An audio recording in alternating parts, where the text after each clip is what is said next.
백만장자 시크릿, 부를 끌어당기는 17가지 매뉴얼. 프롤로그. 부자처럼 생각하고 부자처럼 행동하라. 세미나를 시작하면서 첫마디로 내 말을 믿지 말라고 하면 모두들 황당해한다. 그렇게 말하는 이유는 내가 하는 말은 오로지 내 경험만을 토대로 하기 때문이다. 내가 공유하고자 하는 생각이나 통찰은 진실도 아니고 거짓도 아니며 옳거나 그러지도 않다.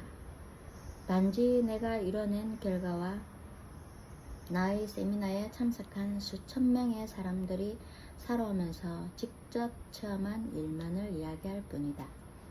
그러나 나는 이 책에 나오는 원칙들을 활용한다면 당신의 인생이 완전히 달라질 것이라고 믿는다. 이 책을 그냥 읽지 말라. 목숨이 달린 것처럼, 인생이 걸린 일처럼 간절히 읽고 소망하고 연구하기 바란다. 그러고 나서 이 원칙들을 직접 시험해보라. 효과가 있는 것은 계속해 나가고 효과가 없는 것은 미련 없이 내던져라.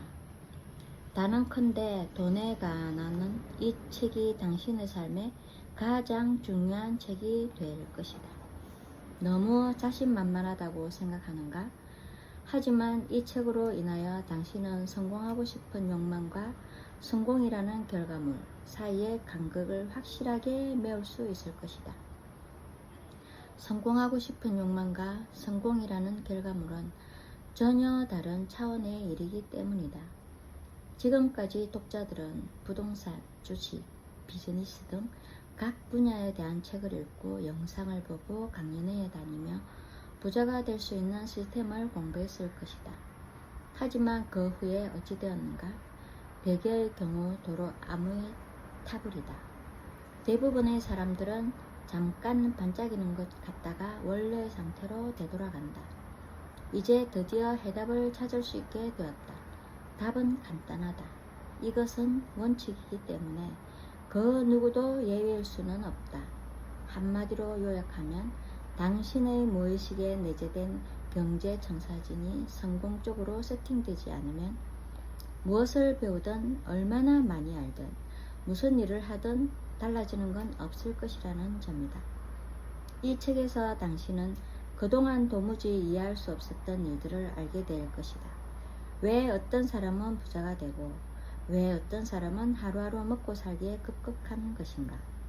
경제적으로 성공한 사람과 평범한 사람, 실패한 사람이 나뉘는 근본적인 원인은 무엇인가?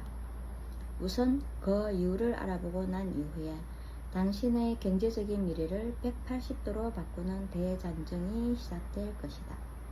어릴 때 보고 듣고 배운 것들이 어떻게 각 개인의 경제 청사진을 형성하는지, 이런 영향력들이 어떻게 자기 패배적인 사고방식과 습관으로 이어지는지를 알게 될 것이다.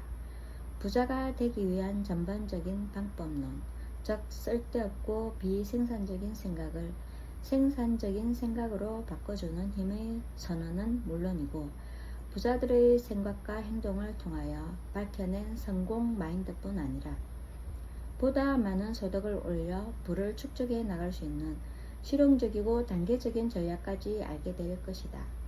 이 책의 일부에서는 돈에 관하여 우리가 어떤 가르침을 받았으며 어떻게 생각하고 행동하도록 조건화되어 있는지를 설명한다.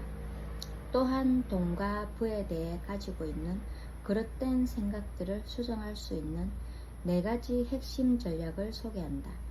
2부에서는 부유층, 중산층, 저소득층이 갈릴 수밖에 없는 사고방식의 차이를 분석하고 17가지 백만장자 마인드와 더불어 당신이 지속적으로 영원히 성공한 부자가 되기 위해 실천해야 하는 행동 지침들을 제시한다. 내가 진행하는 세미나에 참석했던 사람들의 경험담과 그들이 체험한 놀라운 변화도 사례로 제시될 것이다. 그럼 나의 경험은 어땠고 나의 시작은 어땠냐고 묻고 싶은가? 처음부터 줄곧 성공 가도를 달려왔다고? 천만의 말씀이다. 해답은 당신 마음속에 있다. 남들처럼 나도 잠재된 능력은 꽤 있었을 테지만 그걸 제대로 드러내지 못했다. 책을 읽고 온갖 영상을 보고 세미나에 수도 없이 참석했다. 정말 무지하게 미치도록 성공하고 싶었다. 돈 때문인지 자유 때문인지 성취감 때문인지 그저 부모님에게 썩 괜찮은 아들이라는 걸 증명해 보이고 싶어서였는지 하여튼 나는 성공에 심하게 집착했다. 20대 시절에 대여섯 가지 사업을 벌였는데 분명히 큰 돈을 벌 수 있을 거라는 꿈에 부풀어 시작했다가 결국에는 비참하게 좌절하고 또 처참해지는 악순환의 연속이었다. 뭔가 잃어버리고 무진장 애를 썼지만 늘 실패했다. 네스호의 괴물을 찾아내려는 사람처럼 수익이라는 괴물을 찾아 헤맸지만 나는 그 녀석을 한 번도 구경한 적이 없었다. 사업 아이템을 제대로 고르거나 기회를 잘 잡으면 성공할 것이라고 생각했다. 하지만 생각대로 되지 않았다. 제대로 되는 일이 없었다. 적어도 나에게는 그때였다. 이 마지막 부분이 나의 머리를 강타했다. 똑같은 사업인데 왜 다른 사람들은 성공하고 나는 계속 실패하는가? 나의 잠재력은 어디서 뭘 하고 있는가? 나는 진지하게 나의 내면을 탐색하기 시작했다. 나에게 박혀있는 믿음과 사고방식을 점검한 결과 내가 입버릇처럼 부자가 되고 싶다고 말하면서도 실은 불안과 걱정이 항상 마음 한구석에 도사리고 있다는 것을 깨달았다. 실패할까봐 두려웠고 성공을 하더라도 그 후에 일이 털어져서 그걸 모조리 잃게 될까봐 두려웠다. 그렇게 되면 정말로 아무것도 아닌 시시한 놈이 될 것이었다. 게다가 나를 지탱해주는 한 가지, 나에게 성공할 잠재력이 있다는 나의 믿음마저 사라질 것이었다. 내가 결국 성공할 수 없는 인물이라는 게 밝혀진다면 평생 가난뱅이로 살아야 할 운명이라면 어쩔 것인가? 안다고 믿는 것과 진짜 아는 것. 그러던 어느 날 행운이라는 게 늘 그렇듯이 상당한 저력가였던 아버지의 친구분에게 충고 한마디를 듣게 되었다. 카드 게임을 하기 위해 아버지의 친구들이 우리 집에 모인 날 그분이 지나가다가 나를 본 것이다. 내가 벌써 세 번째로 집에 기어들어와 아래층 스위트룸, 다시 말해 지하실에서 빌부터 살고 있을 때였다. 아버지가 나의 변변치 못한 상태를 이야기했는지 그분이 가엾은 눈으로 나를 쳐다보면서 이렇게 말했다. 하브, 나도 처음에는 너하고 똑같았어. 되는 일이 없었단다. 기분이 한결 나아지는군. 난 속으로 생각했다. 하지만 못 들은 척 벽 쪽을 쳐다보았다. 아저씨의 말이 이어졌다. 하지만 그 후에 내 인생을 바꾼 충고를 듣게 되었어. 나한테도 그걸 알려주고 싶다. 이런 제기랄. 아버지가 아들에게 하는 설교잖아. 이 사람은 내 아버지도 아닌데. 마침내 그가 비밀을 알려주었다. 하브, 내가 원하는 만큼 일이 잘 안 풀리고 있다면 그건 내가 모르는 게 있어서 그런 거란다. 당시에 꽤나 시간방졌던 나는 모든 걸 잘 안다고 생각하고 있었지만 슬프게도 나의 통장이 보여주는 현실은 달랐다. 그래서 나는 귀를 기울이기 시작했다. 아저씨가 계속 말했다. 부자들의 생각이 비슷하다는 거 아니? 아니요? 그런 생각은 못 해봤어요. 내가 대답하자 아저씨가 다시 말했다. 100% 정확한 건 아니다만 대개의 경우 부자와 가난한 사람들의 생각은 전혀 달라. 그런 사고방식이 그들의 행동을 결정하고 결과도 결정하지. 부자들처럼 생각하고 행동하면 너도 부자가 될 수 있을까? 나는 아주 자신있게 대답했던 것 같다. 그럴 것 같아요. 아저씨가 말했다. 그럼 너도 부자들처럼 생각하면 돼. 그때는 냉소적인 성향이 강했던 내가 반문했다. 아저씨는 그럼 지금 무슨 생각을 하는데요? 부자들은 집중력이 있어. 그리고 내가 지금 집중할 일은 카드 게임이야. 친구들이 기다리고 있어서 난 이만. 아저씨는 자리를 떠났지만 그 말은 내 마음속 깊이 스며들었다. 내 인생은 어차피 잘 굴러가는 상태가 아니었다. 그러니 손해볼 게 없었다. 나는 부자와 부자들의 생각을 연구해 보기로 마음먹었다. 인간의 정신적인 측면에는 여러 가지가 있지만 나는 주로 돈과 성공의 심리에 관심을 기울였다. 아저씨의 말은 사실이었다. 정말로 부자들의 생각은 가난한 사람이나 중산층 사람들과 달랐다. 결국 나는 내가 부자가 되지 못하게 가로막는 것이 나 자신의 생각이라는 걸 깨달았다. 더 나아가 부자들과 똑같이 생각할 수 있도록 나의 생각을 재구성하는 실제적인 기법과 전략을 터득했다. 생각은 할 만큼 했다. 이제 시험을 해보자. 마침내 나는 또 다른 사업을 시작하기로 결심했다. 그 당시 헬스 산업에 몸담고 있던 관계로 스포츠용품 전문점을 차렸다. 돈이 없었기에 카드로 $2,000를 대출받아 사업 자금을 댔다. 그동안 연구한 부자들의 사고방식과 사업 전략을 본받기로 했다. 성공하기 위해 게임에서 이기기 위해 헌신하는 것이 우선이었다. 집중할 것이다. 백만장자, 아니 억만장자가 될 때까지 이 사업을 접는다는 건 꿈에서도 생각하지 않겠다. 맹세했다. 전에 사업을 할 때와는 180도 다른 태도였다. 이전에는 또 다른 사업 아이템을 끊임없이 고민하거나 상황이 나빠지면 빠져나갈 구멍을 호시탐탐 노리며 항상 단기적으로 생각했었다. 한편으로는 부정적이고 비생산적인 생각이 들 때마다 정신력을 길렀다. 전에는 내 머릿속에서 하는 말들이 전부 진실이라고 믿었다. 그러나 성공하는데 가장 큰 장애물이 된다는 것을 알게 된 이상 부자가 되겠다는 나의 비전에 전혀 보탬이 되지 못하는 생각은 가차없이 버리기로 했다. 이 책에 나오는 원칙들을 하나하나 다 사용했다. 효과가 있었냐고? 두말하면 잔소리다. 사업이 번창해서 불과 2년 반 만에 지점을 10군데로 늘렸다. 포춘 500대 기업 중 한 곳에 $160를 받고 회사 지분의 반을 팔았다. 그 후 햇빛 좋은 캘리포니아로 내려가 샌디에이고 북쪽에 자리 잡았다.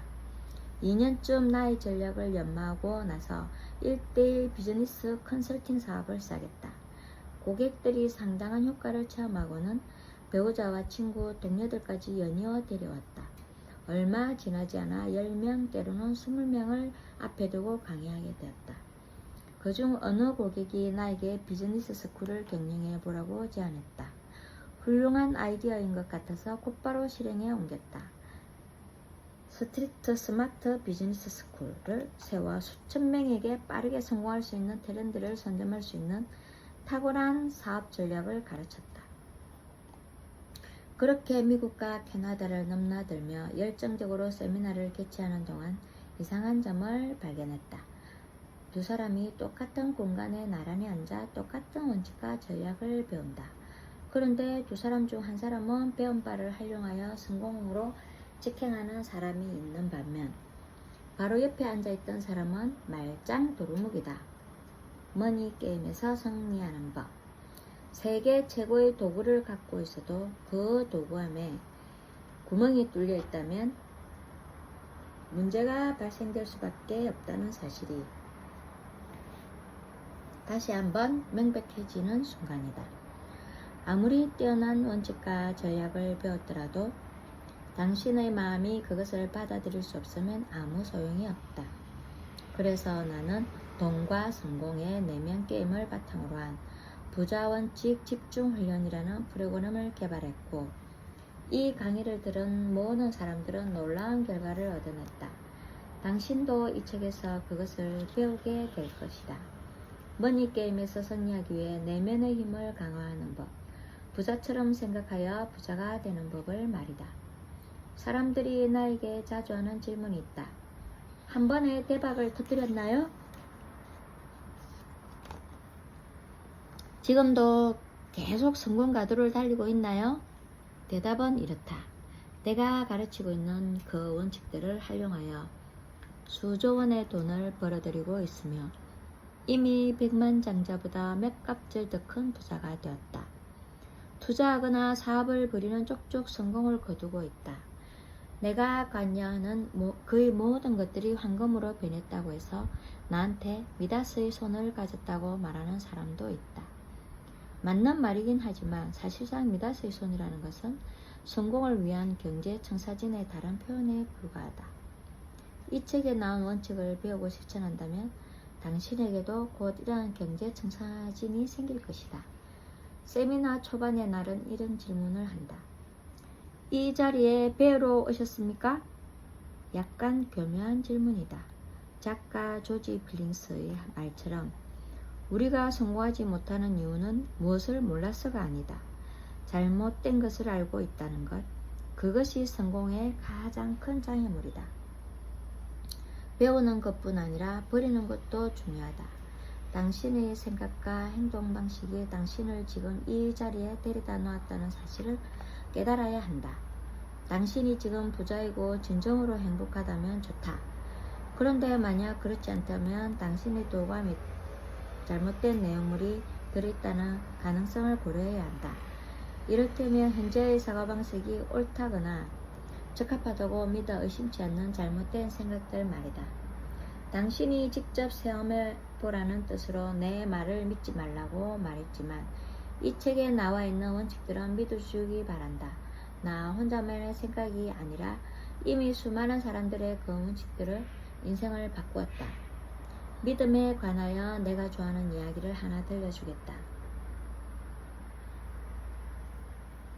어떤 남자가 절벽을 걷다가 균형을 잃고 미끄러져 떨어졌다. 다행히 그는 발턱을 부여잡을 수 있었고 필사적으로 거기에 매달렸다. 젖먹던 힘까지 다해 매달리며 소리쳤다. 거기 누구 없어요? 도와주세요. 아무런 대답이 없다. 그는 계속해서 간절하게 소리친다.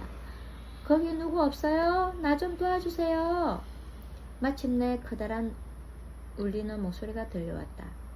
나는 신이다. 내가 도와주마. 나를 믿고 손을 놓아라. 그 다음에 들리는 소리는 이렇다. 거긴 다른 누구 없어요? 도와주세요. 알겠는가? 삶을 더 높은 차원으로 끌어올리려면 과거의 생각과 행동 방식을 일정 부분 버리고 새로운 것을 받아들여야 한다. 결국에는 결과가 이야기할 것이다. 여기까지 프롤로그 끝이고 이제 일부 생각이 미래의 부를 결정한다. 나중에 시작할게요. 구독해주세요. 감사합니다.